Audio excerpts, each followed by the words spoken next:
পান করা এর আরবি হচ্ছে শরাব। শরাব মানে পান করা, যেমন চা পান করা, পানি পান করা, সেগুলোকে আরবিতে শরাব বলে। ধৌত করা এর অর্থ হচ্ছে গাসসিল। গাসসিল মানে ধৌত করা। আমাকে দেন এর অর্থ হচ্ছে আতিনি।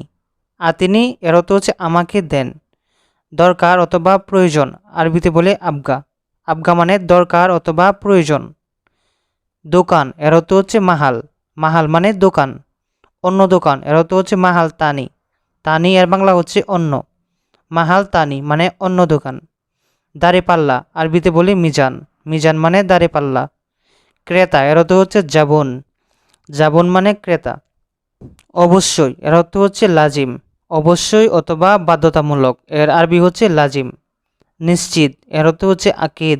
আকিদ মানে নিশ্চিত। কিন্তু এর আরবি হচ্ছে লেকিন অথবা লাকিন। জায়গা অথবা স্থান আরবিতে বলে মাকান। মাকান মানে জায়গা অথবা স্থান। ধৈর্য এর অর্থ হচ্ছে সবুর। সবুর মানে ধৈর্য। সঠিক অথবা সত্যি এর অর্থ হচ্ছে সহি অথবা সাহ। নতুন আরবিতে বলে জেদিদ।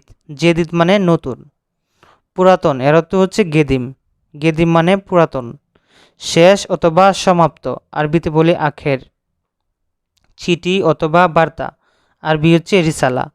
রিসালা মানে চিঠি অথবা বার্তা। সভা অথবা সম্মেলন এর অর্থ হচ্ছে ইস্তেমা। এখানে অথবা সেখানে এর অর্থ হচ্ছে হিনাক। হিনাক মানে এখানে অথবা সেখানে। মুখোশ অথবা মাস্ক এর অর্থ হচ্ছে কাম্মাম। জিনিস অথবা মাল আরবিতে বলে সামান। সামান মানে জিনিস অথবা মাল। দূতাবাস আরবিতে বলে সাফারা। সাফারা মানে দূতাবাস। টিকেট এর অর্থ হচ্ছে তাজকেরা। তাজকেরা মানে টিকেট।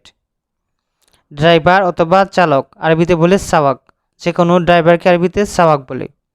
পুলিশ এর অর্থ হচ্ছে সুরতা। সুরতা মানে পুলিশ। সিপাহী এর অর্থ হচ্ছে আসকারি।